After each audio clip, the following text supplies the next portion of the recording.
Laura, do you want to set me up as a co-host as well, please?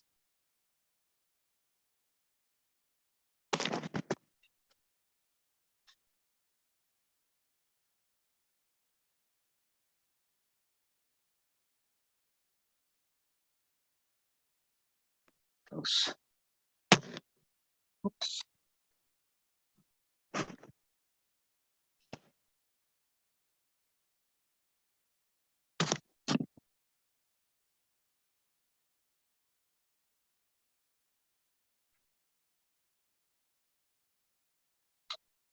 My notes into a larger format. Be able to read them.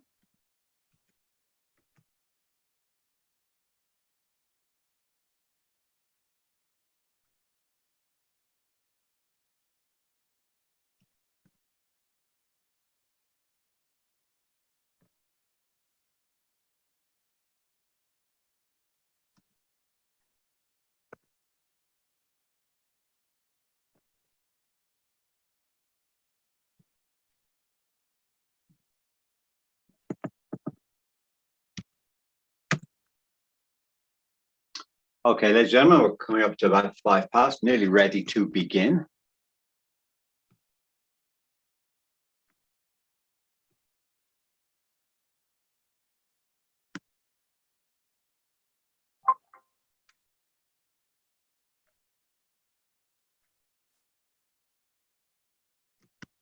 Laura, will I start the recording for Zoom when I'm ready?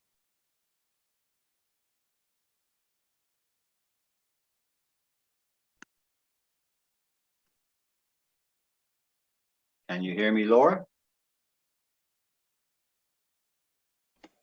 I'm just answering a few calls there. Right, I'll start the recording when I'm ready, which will be in seconds, yeah? You said? Yeah. Okay, nobody due to be admitted. Another dozen people have joined us. I think we should probably start now. You okay with that, Laura?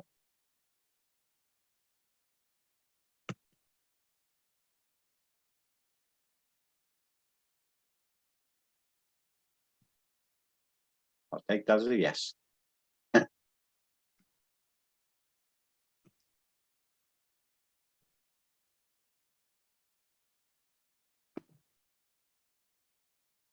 Right. I'm sure you can start, David, okay? Yeah, I think we're all set to go. Yeah. Let's look at my notes and we'll begin. Let's just start the recording. Assume I'm a co-host, am I?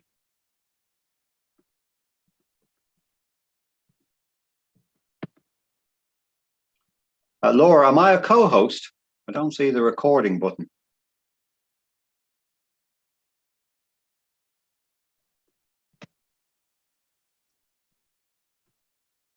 Or Laura, you can just start recording now if you wish.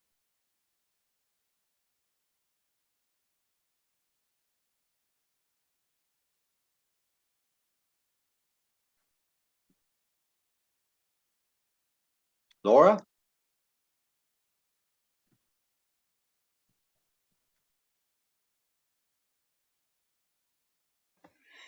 Dave, I'm not the host either. It looks like it's Seamus. Oh, Seamus, you must have started the meeting. Do you know how to start the recording, Seamus? Let me just, the recording's gone off. Let me see, which do I press? Sorry for this. You know how to make me a co-host, do you?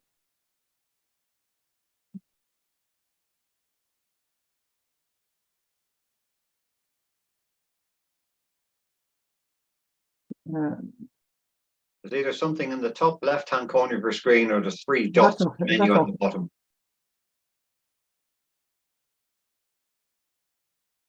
Sorry about this now. I'm just looking for the recording button. Wherever it's gone. Are there 3 dots in the menu at the bottom?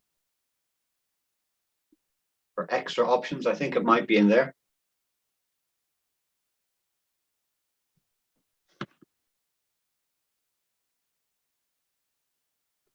I'll tell you what, Seamus, type Alt-C. That should work. Say again? Or just press Alt-C.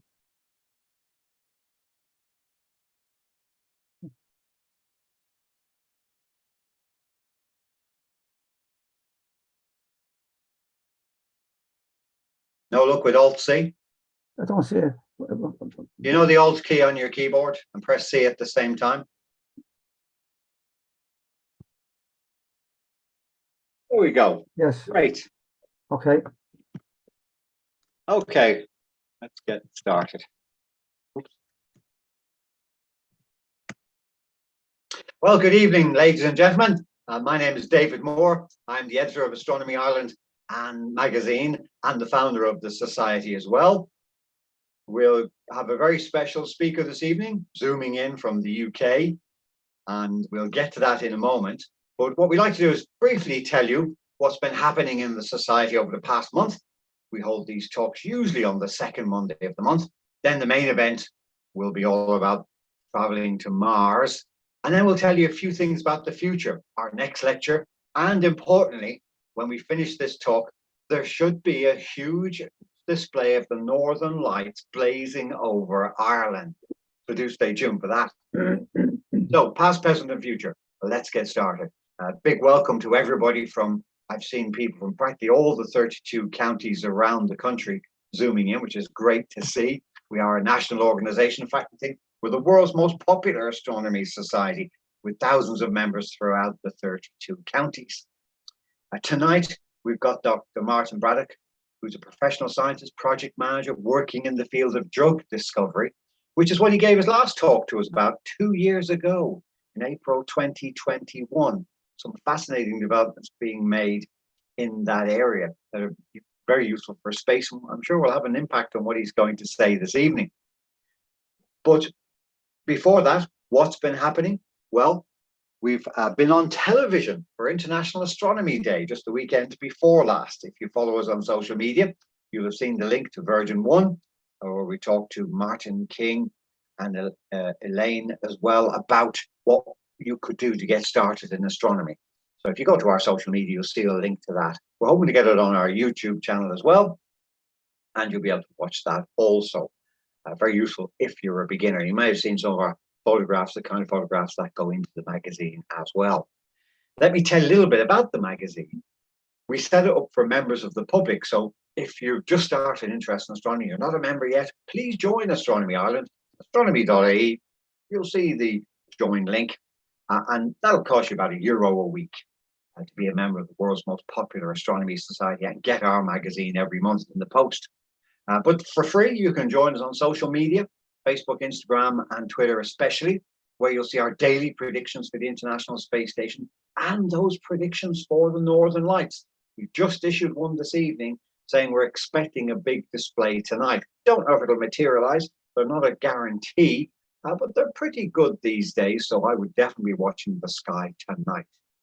We do lots of other things as well. We have, as well as these monthly talks, lots of events going on. There's a weekly email that goes out to members only, which has lots more details of what to see in the sky. Dave, you're breaking up really bad. Oh no. Am I? I've no way of fixing that without signing in. So it's really bad, is it? You're coming across loud and clear to me. Yeah, and it's coming across clear to me as well, David. Oh, good. Laura, it must be your link. You know the way you have that link problem working from home? David, you're I'll leave sounding you to sort fine it out out. here. Yeah. You sound fine out here in both, but there's tons of lightning around, so that could be affecting things. That could be it. Yeah, I see there's a big lightning warning for the most of the country. But anyway, we'll plod on. Hopefully Laura will catch up with her internet connection. But anyway, as I said, there's a weekly email. These lectures are, by the way, available on DVD. There are evening classes happening twice a year for beginners and once a year for people who know a bit about astronomy. Those are evening classes. The latter ones are actually on at the moment. And then we run lots of watches where we set up telescopes to get the general public to come along and hopefully get an interest in astronomy and take it up as their hobby. And we have one huge watch every year called Starbecue, Ireland's biggest annual star party. It takes place in the dark skies of Wicklow. That's happening this year on September the 9th. Just remember, 9th of the 9th. always a Saturday night. We give talks in schools. We talk to the media a lot. You'll see us often tweeting and posting on Facebook about interviews coming up about whatever topic is interesting to the media. So our last lecture was actually on Easter Monday, our April lecture, and it was entitled The End of Everything, given by Dr. Steve Barrett, who's from the Department of Physics at the University of Liverpool. And he gave a brilliant talk about what's going to happen to the universe in the very distant future. I found it absolutely fascinating.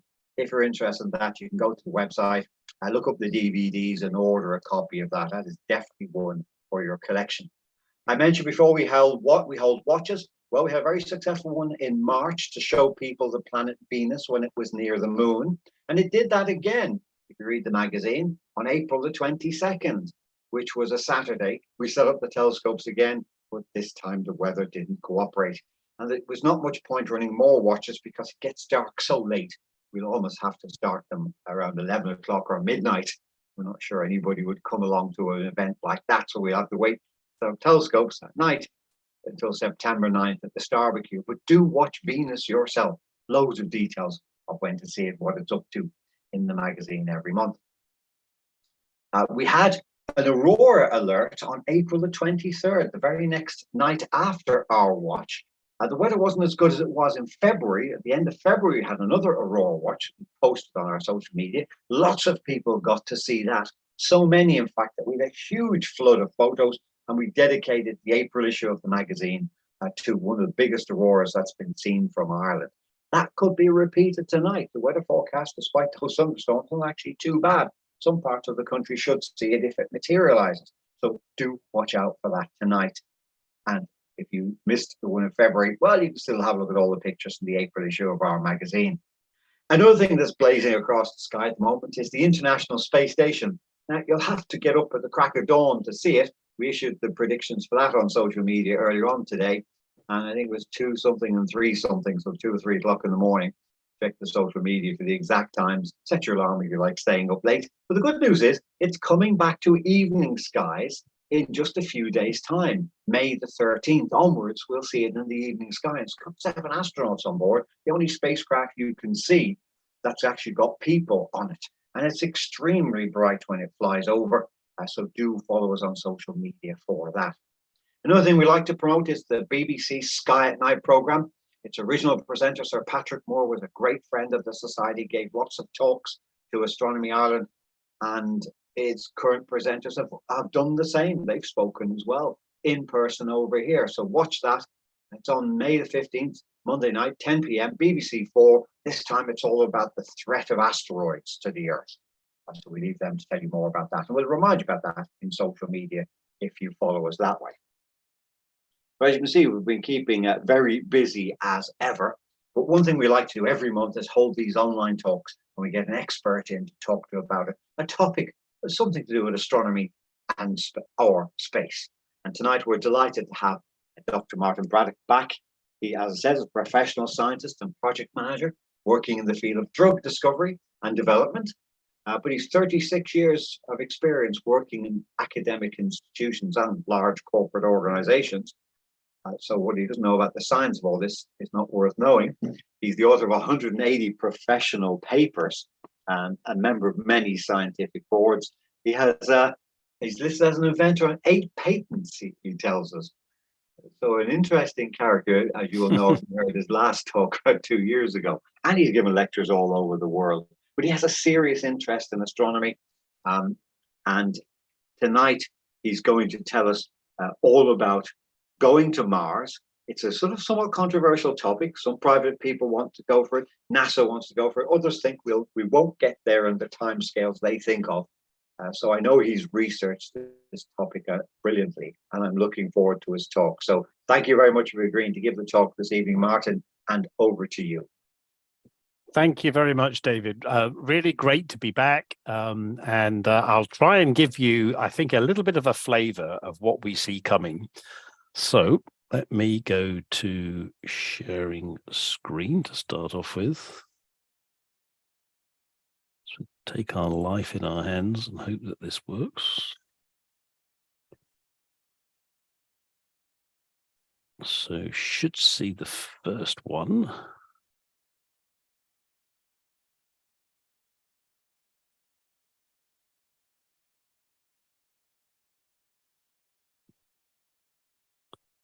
Okay, has that come up properly? Can everybody see it? Yeah, that looks good. Okay, that's great. Okay, so thank you very much again. So I've called this "We're Going to Mars, Bar the Shouting," and to an extent, it's probably building upon the huge groundswell of private opinion, public opinion, and also a sense of expectation that actually there's no debate we're going to Mars. And what I want to do is give perhaps a little bit of an understanding of just how realistic that is, and then some of the thinking behind, well, what do we really need to do to make that happen? So in part, I'm going to draw upon some of our thinking around lunar exploration and colonization, then describe to you a crowdsourcing activity we did quite a while ago, thinking about challenges for living on Mars. And then draw upon some work that I've done with a couple of students, actually quite serendipitously, thinking about design considerations for 3D printing lunar habitats, but thinking about the extension to Martian habitat. And then coming on to something that I'm really, really proud to be part of, and Astronomy Ireland have been a huge help with this, and I'll describe this in detail. A crowdsourcing activity we did with many members of the societies across the counties, looking at managing physical and psychological injury. And I'll spend some time on that, and then just summarize and acknowledge contributors. But I think one of the things that I find quite interesting is right now, there are 9 imminent new missions set for the moon. And we're not going to go through the details because it's not relevant here in great depth. But the point is that if you look at the companies and the organizations, this isn't now just the domain of the space agencies and the big space agencies. There's a lot of private enterprise and new organizations really pushing the boundaries, of course, looking for public and private funding. But nevertheless, it's not just now the domain of the space agencies. And of course, we see that with companies such as Elon Musk's company and others, and Jeff Bezos's, and the like. So it's important to think about this as now being much more open, I think, than we'd had previously, where the domain of space exploration was predominantly NASA, ESA to some extent, of course, and perhaps Japanese space agencies and others. Martin, do you want to go full screen there? If you're in PowerPoint, just press F5. Oh, I'm sorry. Yep. That should have been in full screen. Is that working now? Not yet. That's PowerPoint, isn't it? It is, yes. Are you Mac or PC? It's a PC. Yeah, if you press F5, the F5 key, that should usually do it. Right, that's what I'm pressing. Or just click the slideshow up the top there.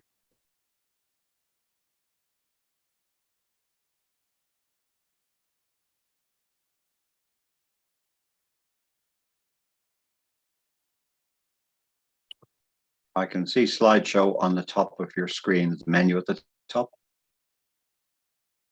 Oh, I can't. Slideshow, where's... Just need to get rid of your menu on the right. Okay. Or maybe, maybe you click end slideshow and go back into that menu. Right, is that any better?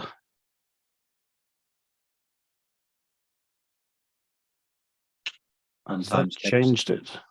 No, there. You see slideshow up the top. No, I don't have slideshow up at the top. Oh, I can see it on the screen. So you got file, brand in, home, insert, draw, design, transitions, animation, slideshow. Okay, I better. There. think you've stopped sharing screen there. Yep.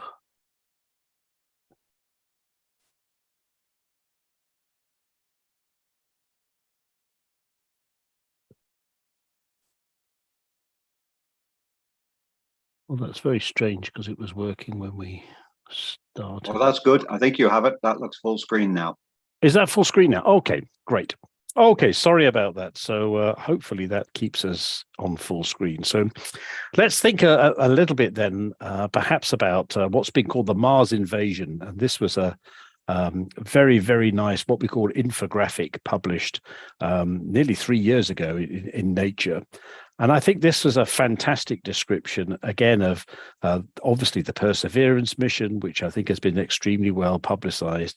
Perhaps not so well publicized, the Chinese space mission, the Tianwen-1 mission, and equally the success of landing a rover on Mars, and then now the United Arab Emirates and Hope mission. So again, a real groundswell of activity here, absolutely dependent on the success of the technology. Perhaps it would be nice if there was a little bit more dependency on each other to be able to take on some of the most technologically challenging exploratory missions that mankind has ever done. But nevertheless, that's what drives, I guess, the competition, that drives, if you like, the intensity and the desire to get there first. And perhaps that's not a bad thing, because if it's not there, perhaps there wouldn't be such a sense of urgency. But if we're thinking about ultimately colonization of Mars, we need to think about the role of colonization of the moon.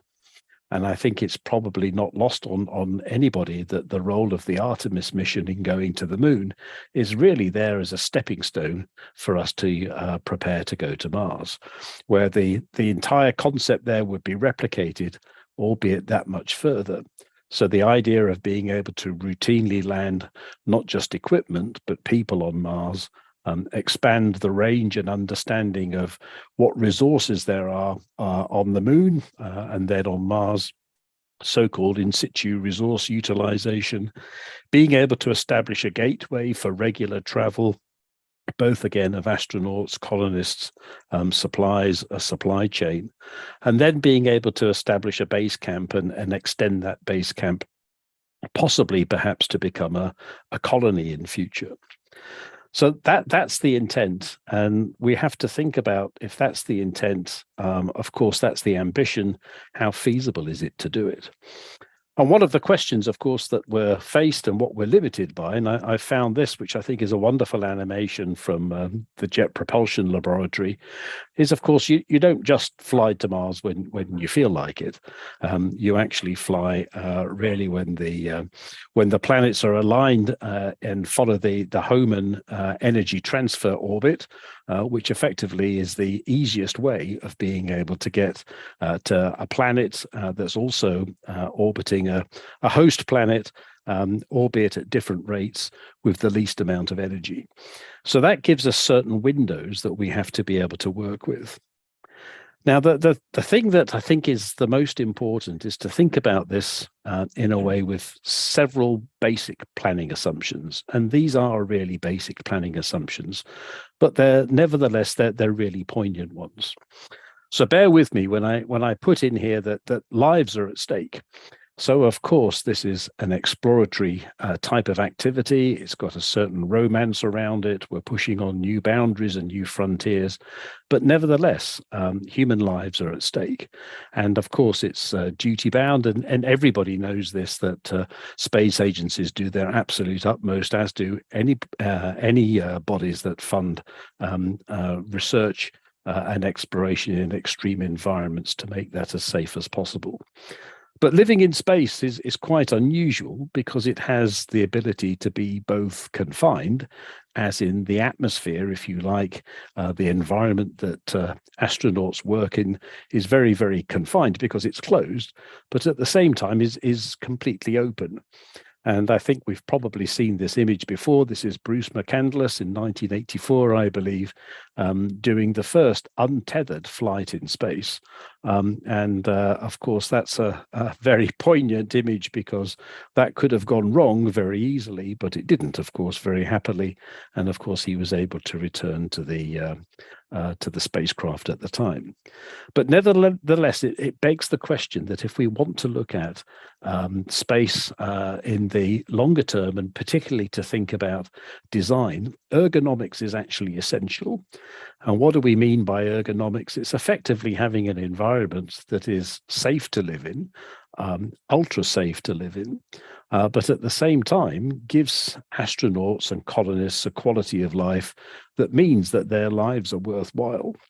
If we think about colonization of Mars, for example, which will be several years, possibly for life, it's duty bound on us as providers, if you like, and also on service providers to build environments to make those pleasant for people to live in. It could be disastrous otherwise. One of the things that we have to accept, despite us making ourselves an environment as safe as possible, is that inevitably injuries will happen. And some of those injuries that we may take for granted as being able to treat very easily on Earth may pose some problems, and we'll come on to that in a little bit later. And then lastly, one of the things to think about too is that medical care must be effective. So if we are struggling perhaps with medical care on Earth, can you imagine how complex that's going to be managing in an environment where there aren't simply things that you can go out to the local drugstore and buy? So when I first started thinking about this, I got involved with the UK Space Labs, and this gave me the idea to start thinking about, well, how can we use the, if you like, the amateur, semi-amateur, semi-professional research organization or astronomy society community to help us? How can we contribute towards what the professional scientists are doing in the various space agencies? And I put this together, and actually I was surprised at the response, the very positive response that this had, because this started us thinking about some of the, perhaps there may be the little bit of the more awkward questions around what would it be like to live in a very confined environment for a long period of time. And to cut a long story short, and thanks to a group of 23 different societies in the UK, we started adopting ergonomics principles to think about what would it take and what would the interdependencies be with the various factors to maintain and expand a Martian colony and then to establish a society. And I'll come on to the thinking behind this, but it uses what's called classical work domain analysis. That perhaps isn't everybody's cup of tea, but it breaks elements down into a set of functional domains through what's called a cognitive work analysis that allows you to build structures and to understand dependencies. And we published this now 4 years ago in 2019. So this is with members, again, of astronomy societies in the UK, Adam Romain, Lee Bale, and Christian Wilhelm, and together with Konrad Sozik, who I'll mention a little bit later, who's an ethicist working at the University of Rzeszów in Poland. And Konrad has a lot of very good ideas around testing perhaps our will to go into scientific adventures with some thoughts around ethics. And speaking of which, we started thinking through, well, if we're going to build a sustainable colony on Mars, let's assume it can be done. Let's forget at the moment the inconvenience of having to get to Mars and set up a society or a building.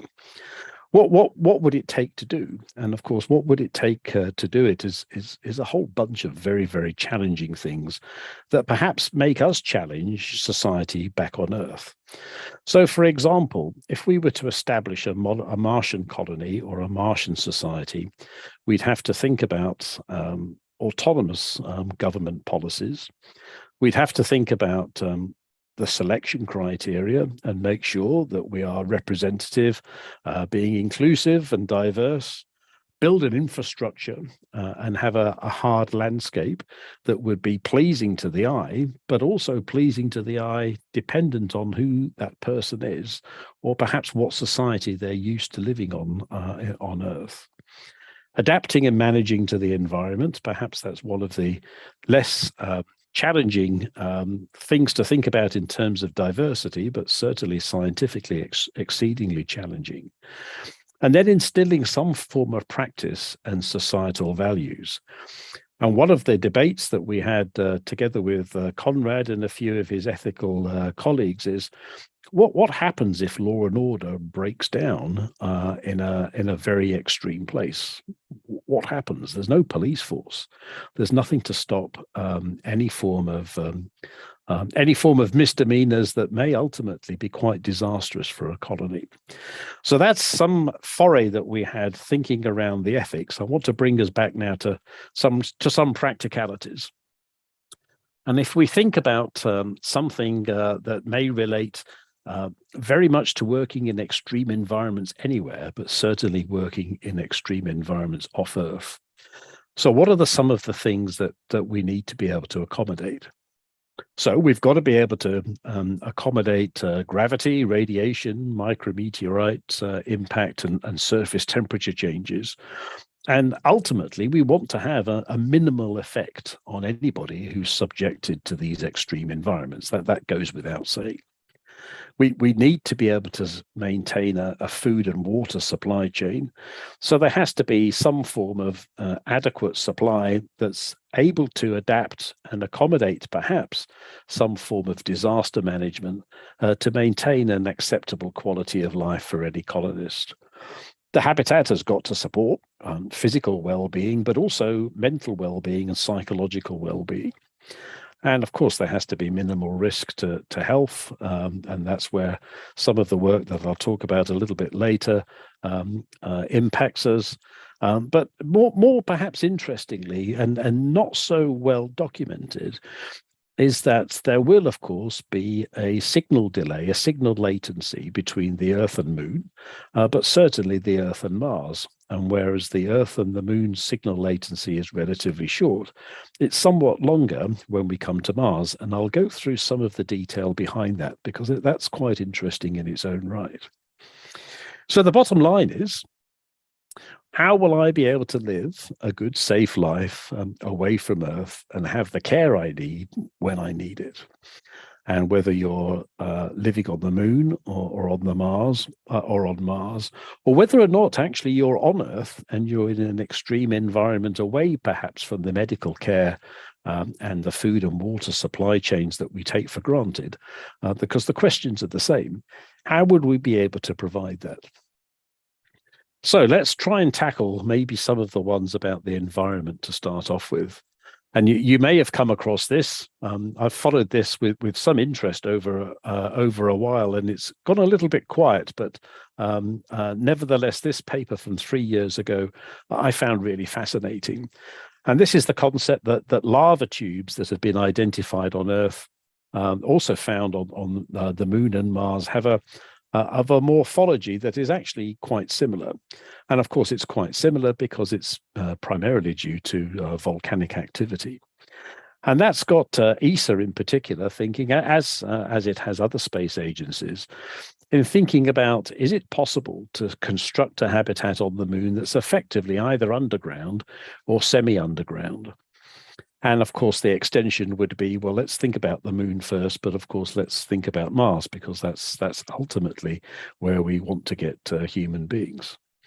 So the concept would be to perhaps to use an entrance here of a lava tube, have some form of habitat underneath, protecting the colonists, and in this case, protecting any of the software, both hard and software engineering, from the environment, from the extreme temperatures, from radiation, and to some extent from micrometeorites. So that's a simple concept. The next concept is to think perhaps about, does this environment support hydroponics to support crop growth? And again, if we think about either in situ on the moon or in situ in Mars, the idea of a closed system that's environmentally controlled, it's effectively a bioregenerative life support system that has plants growing, in this case, of course, in artificial light, may not be as far-fetched as it sounds. And the reason I say that is extensive studies have been conducted on Earth, of course, in hydroponics, particularly in countries that don't have the rainfall that we have and take for granted in Western countries or in many Western countries. So again, there's perhaps some more progress that's being made here that's amenable to extreme environments on Earth than we might have appreciated up until now. So I'm going to mention a little bit now about 3D printing, because this is a very interesting area in its own right. And these are some of the founding figures for additive manufacturing, or as we commonly call it today, 3D printing. And of course, the original concept was developed by Hideo Kamado, and it's thanks to Charles Hull, Carl Deckard, and particularly Scott Crump, that the 3D printers that we take for granted today are as developed as they are. And I can't see, of course, you on the call, but I would bet that some of you perhaps have got your own 3D printers. And I take this one here. You can buy these types of 3D printers off Amazon or any websites, or even go into some electrical stores and buy them. And I've talked to many people, and I'd love to get one myself. I can't quite think of an excuse for one, but maybe I don't need one. I'll just get one. I'd love to see what they could do. But I've talked to many, particularly younger folk, children who have built some very, very interesting and detailed structures. And they're not huge. They're probably 10, 15, perhaps 20 centimeters tall at the outset. And that's from a standard 3D printer that we could probably afford to buy ourselves. So if you imagine what you could do with that 3D printer, just imagine what you could do with this.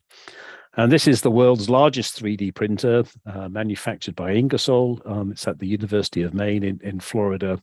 And this colossal structure has been used to successfully develop a full-size patrol boat here, measuring nearly 8 meters long and weighing nearly 2,000 kilograms. So the 3 Dirigio boat here is quite happily able to support the body weight of 6 people. And this 1,500 kilogram building block that's effectively almost like a breeze block structure and housed in the European Space Agency's headquarters, again, has been 3D printed. So the idea here is that 3D printers may at some point be used to build our habitats and either co-create them in a way that houses habitats totally exposed on the surface of the moon or Mars, or perhaps semi-submerged in a hybrid type structure within a lava tube. So I'll mention a little bit now about 3D printing, and this has been conducted with lunar regolith. Or lunar regolith simulant. I'll mention a little bit about Martian regolith in a moment. This is some very interesting work that was conducted some time ago now, 4 years ago, or just over 4 years ago, using solar power to 3D print lunar regolith. And you might think, well, why would you want to do that? And of course, the reason for doing that is it's dependent here purely on solar power. It's not dependent on any mains electricity. And of course, the likelihood is we won't have generators on the moon or on Mars. So we'll be totally dependent on using solar power, at least for the majority of some of the construction that might have to be done.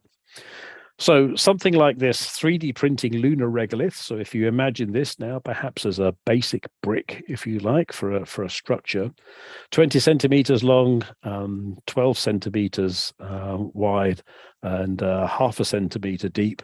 Well, you may not think that that's very impressive, but perhaps when I tell you that that was produced in 30 minutes, that might tickle your fancies a little bit, because if you imagine that being done on a very, very large scale, or perhaps with multiple 3D printers, would it be possible to churn out, if you like, the building blocks to build habitats by 3D printers in situ, using either lunar or Martian regolith.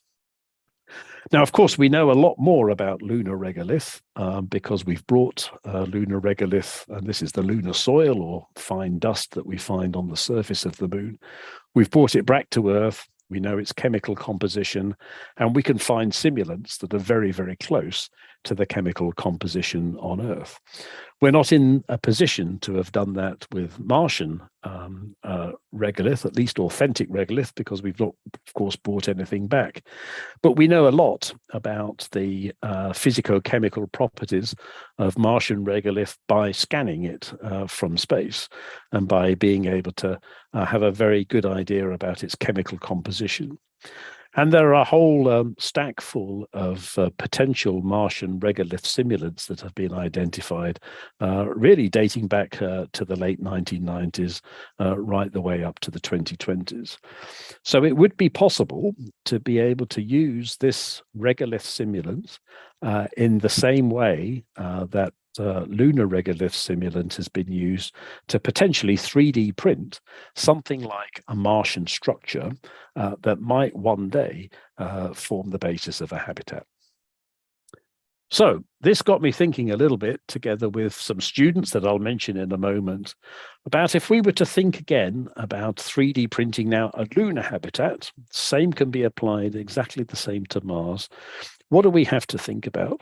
Well, we have to think about landscape architecture. We have to think about something that's modular, that has good ergonomics to protect against injury, that is aesthetically pleasing.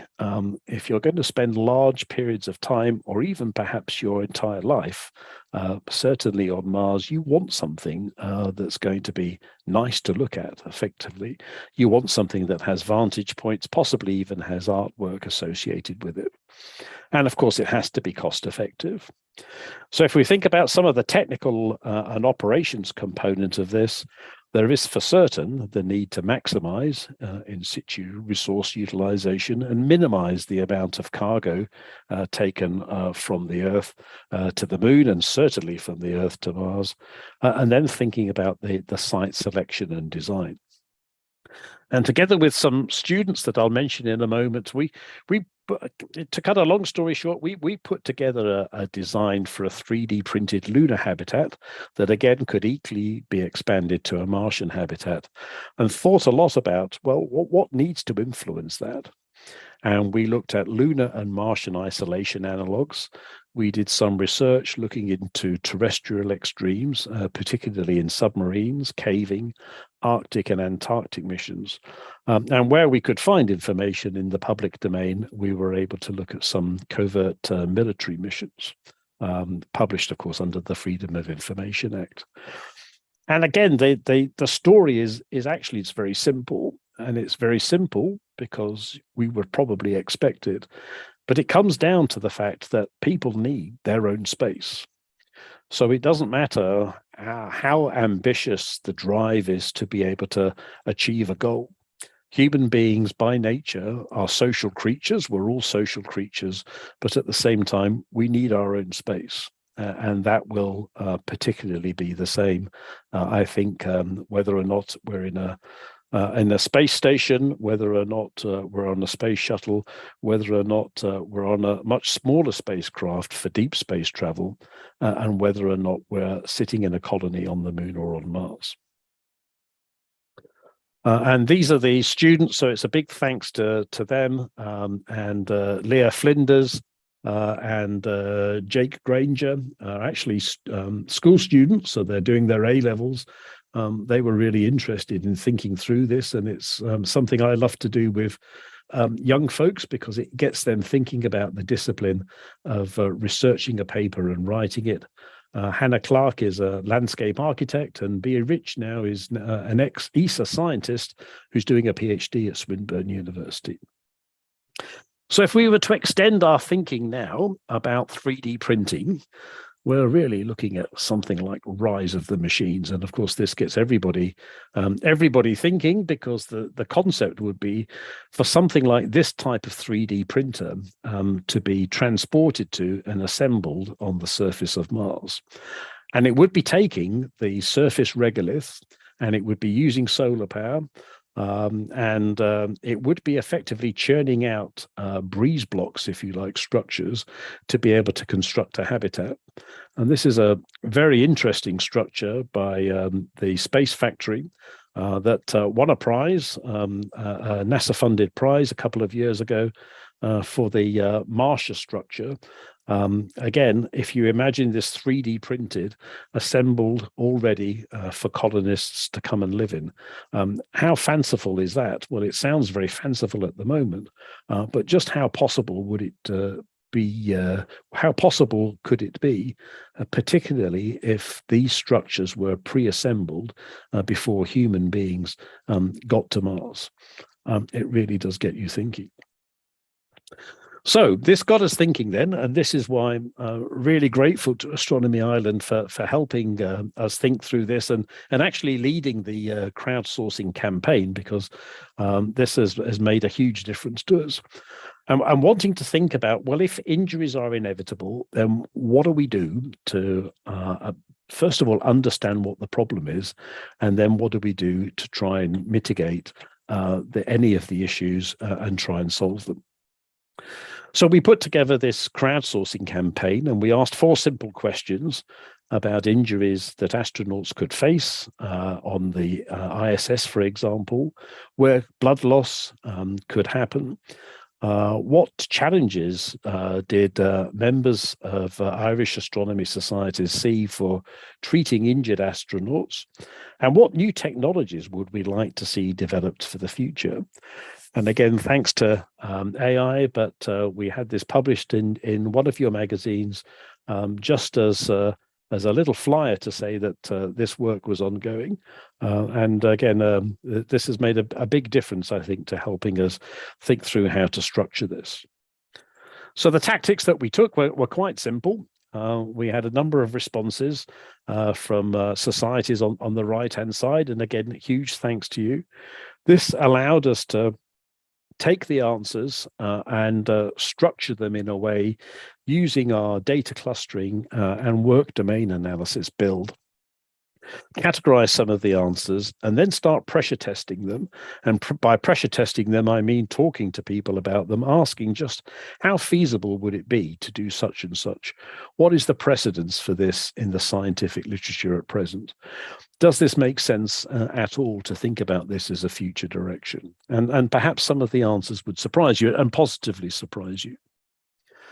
So this is a little bit of a dive into now work domain analysis, and it's not everybody's cup of tea, and it's hard to do, but I just want to give you a little bit of a flavor of the thinking behind it. So when we're tackling the problem, what we're asking is actually what's the aim of the task, and you might think that that's obvious, but actually to some people that's actually quite difficult sometimes to think through what's the aim of the task. And the aim of our task here, of course, was to minimize and prevent injury. Then if we think about breaking this down into the categorical parts of the abstraction hierarchy, we look at a number of factors, what are called value and priority measures, purpose-related functions, object-related processes, and then the parts that everybody goes to straight away, which are the physical objects. Well, if I want to reduce injury, what do I need? I need lots of medicines, I need a way of being able to diagnose an injury, etc., etc. But it's the parts in the middle that make it happen, and it's those parts in the middle that I'll describe to you in a little bit more depth. Oops. So this is the little flyer that we had published in Astronomy Ireland not so long ago. And again, this just set out the concept of what we were trying to do. And then we started thinking through, well, clustering the ideas and the feedback that we got, what do we need to think through in terms of injury prediction, prevention and management, either within the spacecraft or the habitat? And when you break it down, there are a number of things. So injuries that could be as a consequence of maintenance, whether or not it be sharps, burns, air, decompression, food preparation and spoilage, or exercise. And actually, interestingly, 2 injuries have occurred on the International Space Station as a consequence of the astronauts needing to exercise during their time on the space station. Some of the areas that would be affecting injuries where space is restricted could be due to trip hazards, injuries of either a minor or a major nature, and then, heaven forbid, debilitating injuries such as to the fingers, toes, or eyes. Imported objects, of course, pose a possibility of injury, in particular regolith or rock samples. And certainly regolith or rock samples that have been brought back to Earth from the moon are actually very abrasive and sharp. And we assume that the same will be true on Mars when we've got access to them back on Earth. And then last but not least, the whole prospect of developing a colony on Mars, or on the moon for that matter, requires us as human beings to propagate and to have children and to raise those children in an environment where they're managed and they're able to develop normally and cope with all of the trials and tribulations of life on Earth.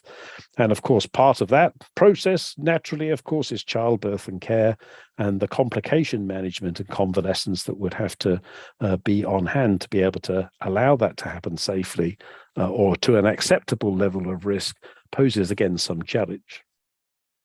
We can go through similar issues looking at outside the spacecraft, and again think about radiation and protection, and in particular hazards due to falls, piercing injuries, limb severance, or internal bleeding. And we can also think through events that could happen both within or without the spacecraft or habitat.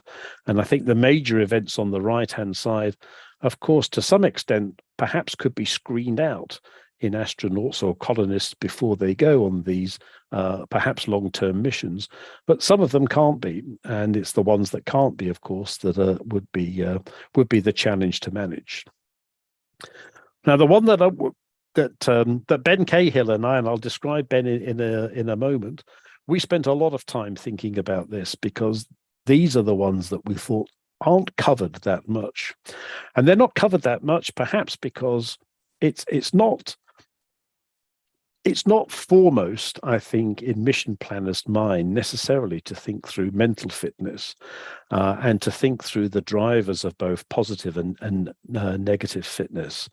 And I'm drawn back to the descriptions of the right stuff that was very much the prevalent way of working and the modus operandi within the Apollo missions, where it was almost it was certainly not encouraged, and it wasn't welcome for astronauts to feel that they were in danger, that they were worried. They had to show the right stuff. There was a lot of machismo behind this, and it was not being manly, perhaps, to admit that maybe you were frightened and maybe you were worried. And maybe you felt if you were lonely that you couldn't speak up and ask for support, particularly from other men. And that's maybe something that we see in society today still. So we started thinking through some of the perhaps some of the negative drivers and some of the positive drivers. And negative drivers could be boredom and inactivity and feeling undervalued, of course, but positive drivers really do need to come out on top. The idea of having people continually challenged, active, valued, supported. And again, it's perhaps quite interesting because if we think about the Perseverance mission and the fact that we have rovers on the surface of Mars now, to some extent, are they out of the human eye? We know that they're there, but if you were a human being on the surface of Mars, would you be forgotten?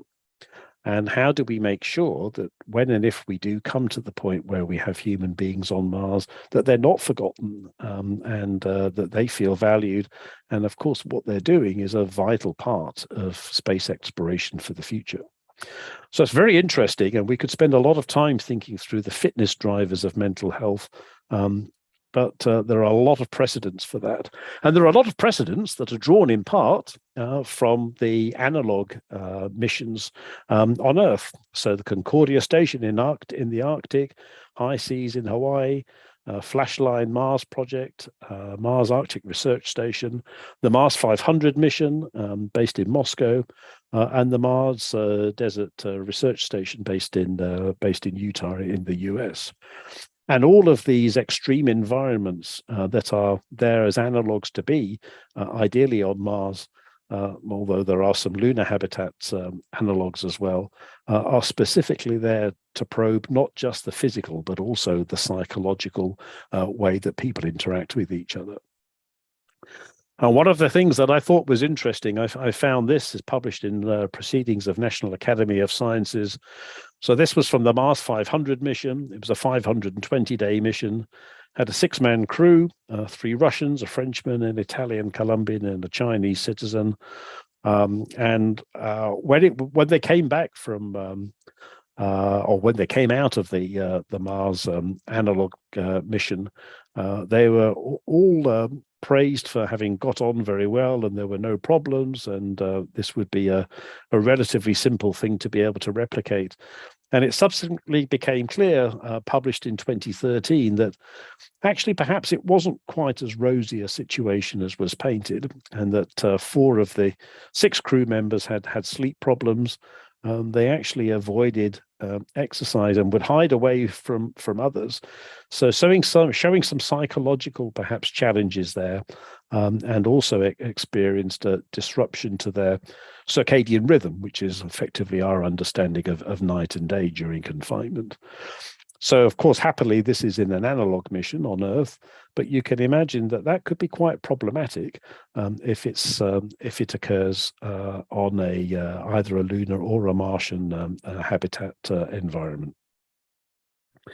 So I'm going to mention now a little bit about how we can link together from our work domain analysis some of the various structures of the hierarchy that we've developed.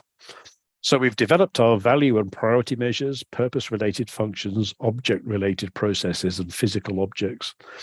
And to cut a long story short, we can start to build up various maps of understanding and draw out some very simple constrained abstract hierarchy descriptors that start to look for some of the interdependencies.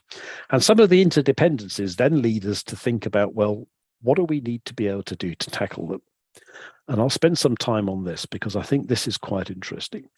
So best ergonomic practice. So that's what we want. So what's emerging? And what's emerging is now dynamic artificial intelligence to improve healthcare outcomes. So by that, I mean, now it's so commonplace to be able to understand within a constrained environment, what do we need to look out for that may pose a challenge to health? When we think about perhaps understanding how human beings might respond to stress, it's now possible to take what are called homeostasis implant monitors and actually understand human beings' response to stress. So today we can already measure either prognostically or using diagnostically a number of biomarkers. So for example, if any of us have high cholesterol, we measure cholesterol. That's a biomarker. It's indicative of our cardiovascular status, and very high cholesterol, as I'm sure everybody knows, is a risk factor for future, possibly even future heart attack, but certainly future cardiac complications in future. The idea now of having that measured in real time without having to go and get a blood test is here today. So the possibility of having an implant that's already measuring can be any measure, whether it's your cortisol as a measure of stress, your blood sugar level as a measure of diabetes, which of course is in place again for those who are diabetic, but any other biomarker that may be related perhaps to your mental well-being can also be measured. On-body digital technology, well, that's here today. If you have an Apple smartwatch or any watch that measures your vital signs, that's here. But we can already now see technology developed with smart clothing, for example, that would measure your body temperature and would measure your body temperature that could indicate stress levels. Drug-containing implants, 3D printing, well, that's already here today. But it's now possible to have nanoreservoirs for drug delivery, and the contraceptive pill can be given now in a nanoreservoir over a long period of time. So that, to an extent, is already here. And I described a little bit about 3D printing for structures. It's now possible to 3D bioprint cell types that perhaps could form bandages for the future and 3D bioprint organs. And I'll mention just a little bit of that when we come to the end. Telemedicine is here today. The idea of robotic and artificial intelligence-driven remote surgery would be a possibility if it were not for the signal delay that we have between the Earth and the Moon, possibly not, but certainly the Earth and Mars. Assisted locomotion is here today. The exoskeletons, perhaps as a way to be able to get around either the Moon or Mars, may be a possibility in future. Psychoactive medication, well, I think everybody knows whether we like it or not, and whether it's legal or not. It's here today.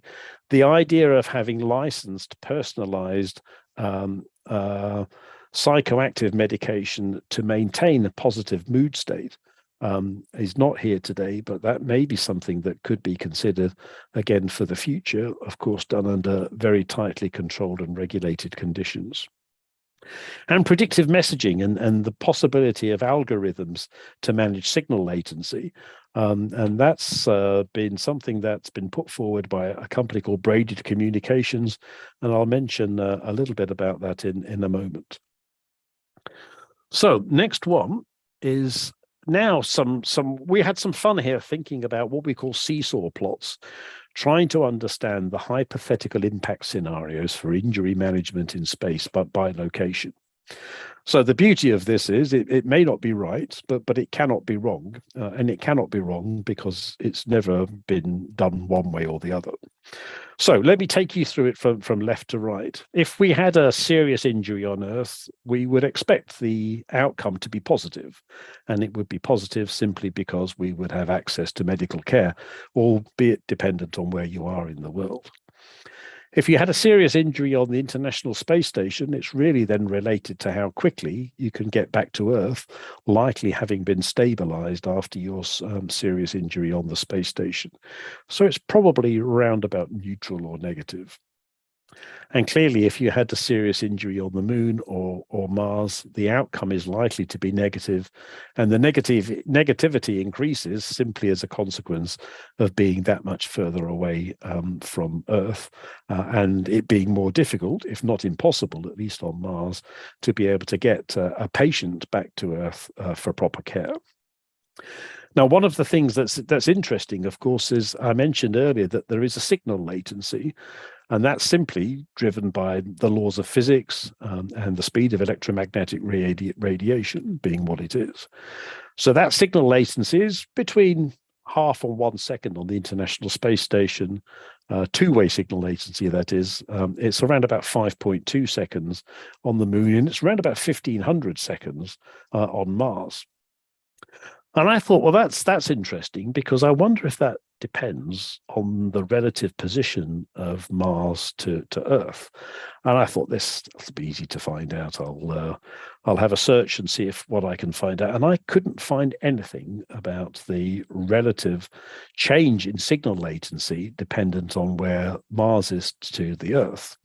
And I got in contact with a scientist called Rob Brotham at Braided Communications. And he said to me, it's funny you should say that, Martin, because we couldn't find anything either. And we contacted a group in the United States who helped us model it. And that's shown on this next slide. So it's thanks to space exploration engineering that we're able to model the signal latency at various points between the Earth and a journey to Mars, if Mars is at opposition or if it's at conjunction.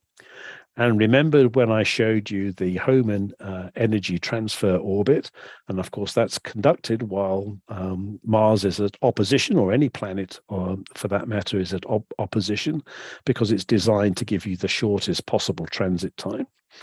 So let's assume that we're going to fly to Mars. Mars is at opposition. We're going to spend around about 186 days to get to Mars. So during that time, we're going to have a signal latency of around about 7.25 minutes. By the time we've taken off from Mars, after a 30-day visit, let's assume it's 30 days, Mars will have moved relative to the Earth. So the signal latency will now be 9.5 minutes. And at some point, while Mars again is moving around the Earth, the maximum signal latency will be about 14.5 minutes. So you can imagine, if we're thinking about something that's going to involve any form of advice from the Earth to Mars that's involving a surgical procedure, anything that is perhaps life-threatening, these types of signal latencies are not insignificant. The idea of having an instant response simply won't be there. So that's something that mission planners really need to take into account. So this is Ben. So Ben is in the middle there. Ben is a very talented 17-year-old now, and he's a member of Rosleston Astronomy Society in the UK. And Ben and I put this paper together. We had it published at the end of the year, end of last year, and it actually came out online in January. So we're very, very pleased to have this. And again, big thanks to Astronomy Ireland for helping us with this. So I've gone a little bit over time, but there's just a few things that I want to tease your mind with. So it's now possible to construct, I mentioned this a little bit earlier, the idea of artificial organs orbit in a very, very simple state by 3D bioprinting human tissue. And whether or not it's chondrocytes to start building up the building blocks of cartilage, or thymocytes to start building up the building blocks of thyroid glands, it's very much at its infancy, but I think this is something that we'll see possibly explode over the next 2 to 3 years. And it's not simply there to help astronauts in space.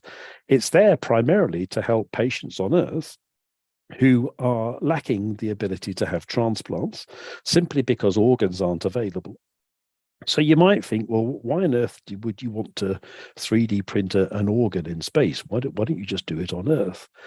And that's a good question. And the answer is actually it's quite simple, because not having the gravitational constraints of having two-dimensional organs have to assemble into 3D structures on Earth, because gravity isn't there in space, helps much more, if you like, authentic organ structures be generated when they're unrestrained from gravity. So the simple concept of being able to print a 3D organ in space where gravity is not an issue may be something that I think we'll see help transplant patients in the future. Now, of course, it's very fanciful to think about perhaps printing kidneys or hearts, but I think the cartilaginous structures that you can see here on the bottom right-hand side are probably the ones that are likely to have the most impact in the shortest period of time. Although I did notice, published just last month or the month before, again from a Russian group here using 3D bioprinting, the idea of printing bone structures in space in 3 dimensions may not be as far away as we think. So I'm going to summarize now, and I hope I've shown in this whistle-stop tour that there is global commitment to return to the moon with the intent of habitation as a stepping stone to Mars. Mars rover missions are paving the way, but we mustn't forget that they're there and that they're there to understand the challenges of working and living in the Martian environment. 3D printing will for certain help us. It's in an exponential growth on Earth, and it will help us with applications beyond Earth, whether they're on the moon or Mars or anywhere else. But I think the salutary point is for us all to remember, which I'm sure we don't ignore, that health of human beings requires really special management in any situation, but most certainly in extreme environments. And I put here, I hope you didn't, I don't know whether you realize it or not, but calling it Mars Bar the Shouting wasn't an accident. So there's a Mars bar and there's a Temple bar in Dublin. One of the things I've been thinking about for the future, and I've been working on this a little bit with a student who's interested in robotics, is thinking perhaps for the future, do we necessarily need human beings to be in those environments?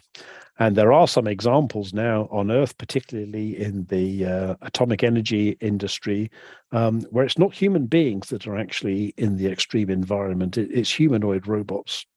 And started thinking a little bit about how comfortable would we feel about delegating perhaps what we would see as being our tasks to humanoid robots. And if you're interested in hearing a little bit more about that, I'd love to come and tell you sometime. So just by way of thanks, just want to acknowledge students here. I think I mentioned all of the people there that were involved with this. Lee Bale in particular, and Tom and Anne and colleagues at Astronomy Ireland, huge thanks to you again for helping with this. I mentioned Belinda, Conrad, University of Rezau, who's on sabbatical at Yale University, and lastly, Christian Wilhelm at Caithness Astronomy Group, who's been a big help. So I'll stop there and just thank you with a very poignant picture of what it's like to relax after you've done your job. So I do hope that was of interest to everybody, and be very happy to try and answer any of your questions. Well, Martin has agreed to answer questions. So I forgot to say earlier on, you can put them in chat or just unmute your microphone and shout them out. I know everybody's often very shy. If you're not shy, give us a shout out. Other than that, start typing quickly. And after that, then, while you're thinking what way you want to ask your question, we'll briefly tell you about what's coming up in the sky, and especially the aurora tonight. One last tip, just been checking it out. So do stay with us for another 5 minutes after the questions. So we've about 5 or 10 minutes for questions. We should be all wrapped up by 8:30. So I think I see a question in chat there, Martin. I don't know if you can see the chat. I'll read it out for you. Tom Finnegan asks, might we have problems drinking that pint? Yeah, you never know. It may be a little bit more challenging, but this is actually very interesting because it begs the ethical question: what would astronauts or colonists do to relax? Because would they ever be in a position to have anything alcoholic or what we take for granted as perhaps being associated with relaxation? And would that simply be in the realms of drug medication, or would it be possible to have any form of not necessarily alcohol, but would it be possible to have any form of relaxant in some way that we may see as being almost essential to have human beings take time out from what be a very demanding area to live in. What about water? I can see that one from Sean. So that's a really good question. So water is found on Mars. There's no doubt about that. So it's the question is to get it out and to get it into a reservoir and to keep the supply chain such that it doesn't effectively diminish or is also available as much as is needed. So if water wasn't at all found on Mars, I think that would be a huge problem, and it would probably be an unsurmountable problem. But the fact that water is there, we need to find a way to extract it and melt it and then keep it in liquid form. Of course, it's by no means not an insurmountable, or not a challenge that can be taken for granted, but perhaps it's not too insurmountable. Estimates of timescales for moon colony and first Mars landing. Well, Martian lunar colonization, we are expecting to see the first lunar colony, I believe, by the end of the decade. We're also expected to see the first Mars landing by the end of the decade. Seeing as it's 2023 now, and we seem to be, perhaps, at least to my knowledge, some way away from at least the first Mars colony, I wouldn't mind betting that that gets put back a little bit. But I don't think, I don't think we're looking at the end of the century. I think we're looking at much earlier than that. What about animals for food? So that's a good question. So I don't think there would be any doubt about taking animals, because I just don't think that would be feasible.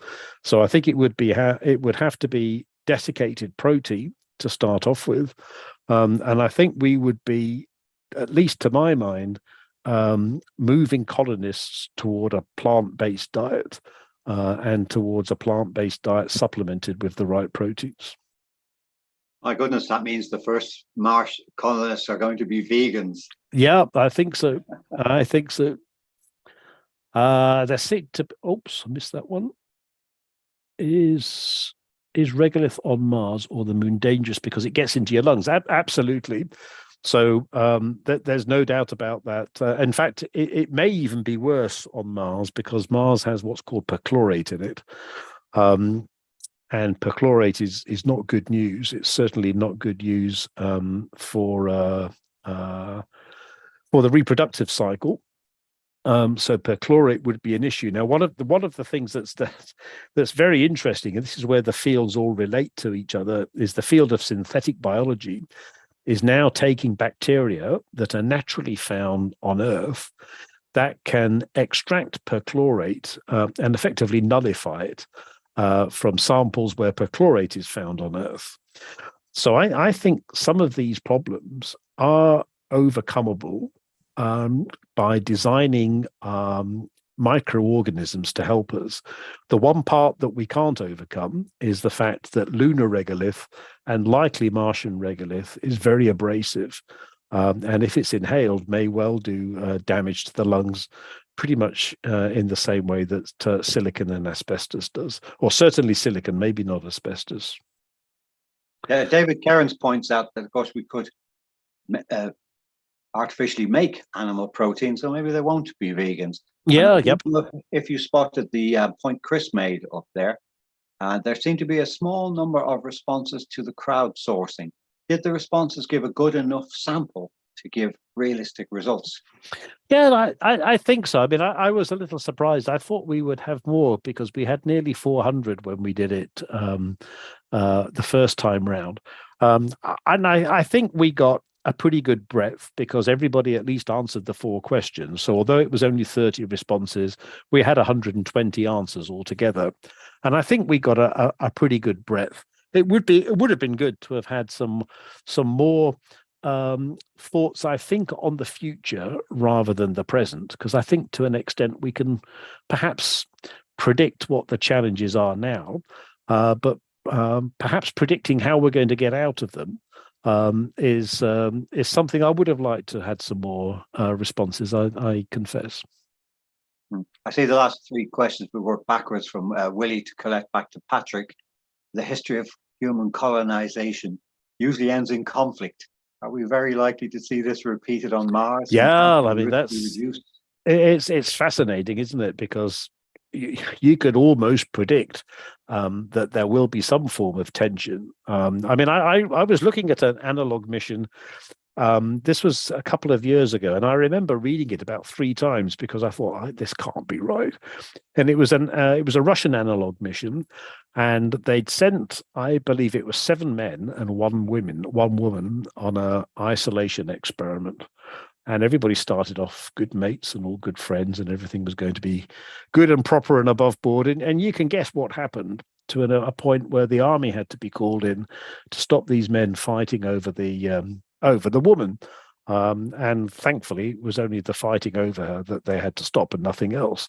But it's inevitable, I think, that there would be tensions and that there would be conflict. And it begs the question, and again, this is perhaps not something people are comfortable answering because they're not comfortable thinking about it. But if the concept of establishing a colony on Mars requires human beings to have children, are those men and women in monogamous relationships, or is it polygamous relationships? And what happens when certain partners don't like that? So it does beg the question, I think, around law and order and us and them. There has to be law and order, and there has to be an us and the them. But of course, if you're doing that with a very small number of people, it's physically not possible. So I think it really, really does beg the question, how could law and order break down, and how do we stop that? So here on Earth, we drink alcohol to relax, and it's a mind-altering drug. It's not unreasonable to suggest that the same drugs would be used on Mars. However, it could only be consumed in a controlled environment, such as a lock-up room where no permanent harm could be done to the other team members of the room. Is this unreasonable? It's perhaps not unreasonable, but the alcohol example actually is a good one, because we've got no idea what alcohol would do to the human body in an environment that's as alien as microgravity or reduced gravity. So to my knowledge, and maybe I should check this, but I don't know what's been done around alcohol penetration across the blood-brain barrier in reduced gravity. I bet nothing's been done, because how would you do it? So it does beg the question about any mind-altering drugs, whether it's alcohol or anything else, what the body's response would be in a microgravity or reduced gravity environment compared with a normal gravity environment.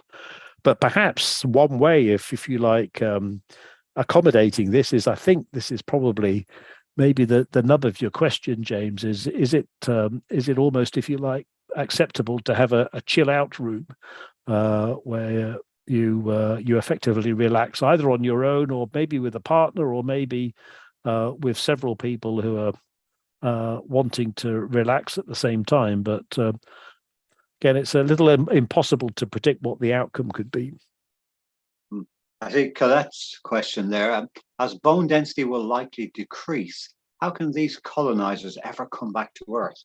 Yeah, that's a very good question. So, I mean, the way round that, and the way that is at least the easy conceptual answer, practical, I'm not so sure, but the conceptual answer is that there would be the possibility of training in 1G or in simulated 1G. And of course, you can only really do that via a centrifuge or some sort of centrifugal structure. How on earth could you build such a structure on Mars? So Mars is around about a third of the gravitational force that there is on Earth, and the Moon is about a sixth. But even a third of the gravitational force is likely to have pretty dire consequences for bone mass, as you say, Colette, over a long period of time.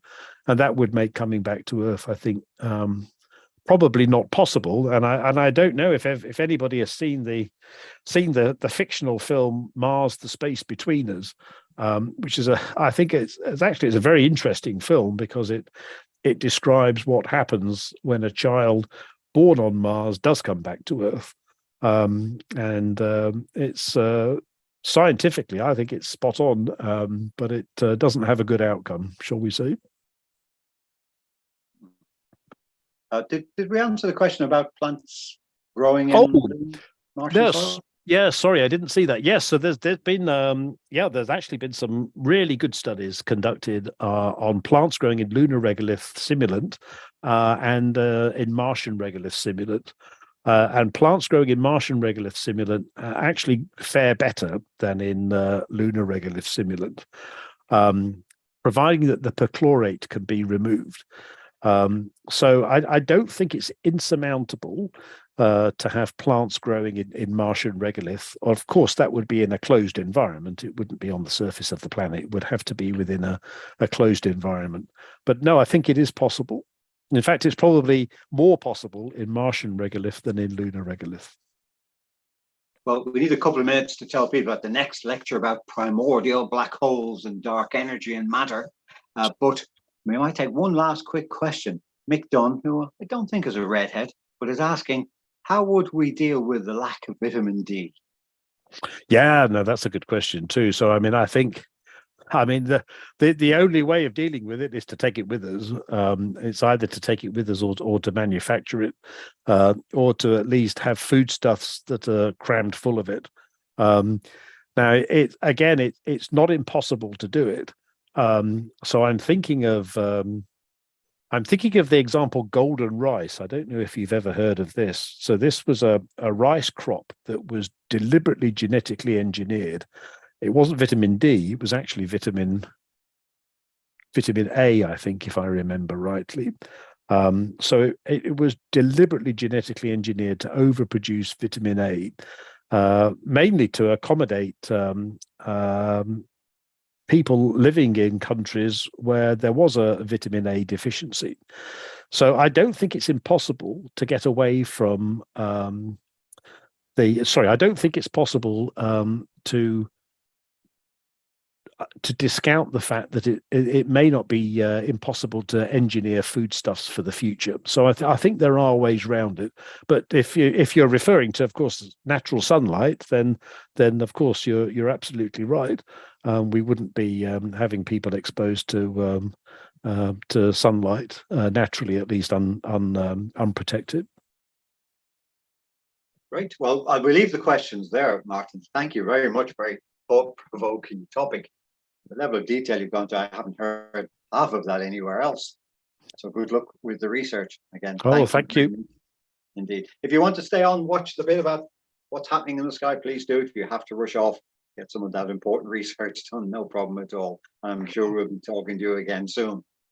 Right, very quickly, what's happening in the sky? Planets on view. We have, of course, a Venus blazing in the west. Probably be able to see it right now, coming up to sunset. I can see it in daylight just about. Once it gets dark, Venus doesn't set till after midnight. And once it gets really dark, we'll have Mars as well. To the upper left of Venus, they are closing in on each other. You'll read about that in the May Sky Diary magazine. And most of what I'm going to talk about is in the magazine anyway. The International Space Station, we've got that flying over, as I said, from May the 13th onwards. For 2 weeks. So you've got plenty of chance to see that, and we'll be issuing daily predictions about it on our social media. So do follow us there. The links to our social media, by the way, they're on our website, astronomy.ie. Down the bottom, you'll see the link to Facebook, Twitter, Instagram. They're the three main ones we do. So that's the space station. Mars tonight is near the bright star Pollux in Gemini, the brightest star in Gemini, in fact. And over the next few nights, it'll be fairly close. And they're a similar brightness. In fact, Mars might be a little bit dimmer now at this stage as it's receding from the Earth, and very topical with tonight's talk. So you'll have a nice trio of Castor, Pollux, and Mars over the next week or so to enjoy. Jupiter is going to go behind the moon in just over a week's time. Now, it happens in daylight, but all the details are in the magazine. Don't miss that. I'll refer you to the magazine for more details. Then looking ahead to May the 23rd, Venus will be very close to the moon, and the moon will be a thin crescent. This month is actually the month that Venus is at its very best, maximum angle from the sun. And if you're looking at a telescope, its disk is starting to get big because Venus is catching up on us, getting closer and closer until during the summer it'll actually pass between the Earth and the sun. So Venus is definitely going to be the star of the evening skies over the next month. Mars doesn't want to be left out, and it'll be near the moon. Quite close, in fact, 2.5 degrees. Means a well fit in the same binocular field of view if you want a close-up look on May the 24th. Details are in the magazine. And then Venus lines up with this star Pollux that we have Mars next to tonight. Only for Venus, it's May the 29th. And details and diagram in the magazine, something to watch with the naked eye. And if you like watching Mars in your binoculars, it is plainly visible to the naked eye. But in binoculars, at the very end of the month, in fact, last few days of May, first few days of June, it crosses the Beehive star cluster, which you can see faintly with the naked eye. So that's something really special to see at the end of May. So what else is happening? Well, of course, there's that aurora tonight. I just checked, and there's the impact of the radiation doesn't seem to have happened yet. The prediction is very difficult. They're saying it around the 10 p.m. mark. It might not happen at all. It might be stronger or weaker than predicted. Who knows? If you've got nothing better to do, stay up late and keep an eye on the northern horizon. It may be quite low down, as it often is from Ireland, but I remember the one at the end of February, which I saw well, and the rays were shooting halfway up the sky. And the one that we had on April 23rd, I didn't see any of that. In fact, we had some pictures in. Anthony Murphy in particular managed to get a nice picture of it from breaks in the clouds over Newgrange, which you'll see in the next issue of the magazine. So watch out for that aurora tonight. Keep on the social media for future ones. If this happens, it's a third big aurora this year. So things are hotting up almost literally. And the moon will get in the way a bit, but it doesn't rise tonight from Ireland until 1:30 a.m. So we've got a bit of time before that when you could have really dark skies if you're away from city lights. So that's what to see in the sky. Other events coming up, as well as the lecture, is that on Monday, the BBC will have the Sky at Night monthly programme on. That's on BBC 4, 10 p.m. on Monday, repeated the following Thursday night, I think it is. We'll post out details of that on our social media, our members' email as well. And our next telescope watch won't be until September 9th, the Starbecue, which is in the Wicklow Mountains, some of the darkest skies we have in Ireland, where you can see the Milky Way with the naked eye, and the views from giant telescopes is absolutely incredible. If you've never been before, you've got to go at least once in your life. And the only other event we have carrying on at the moment are our evening classes. They're taking place every Wednesday.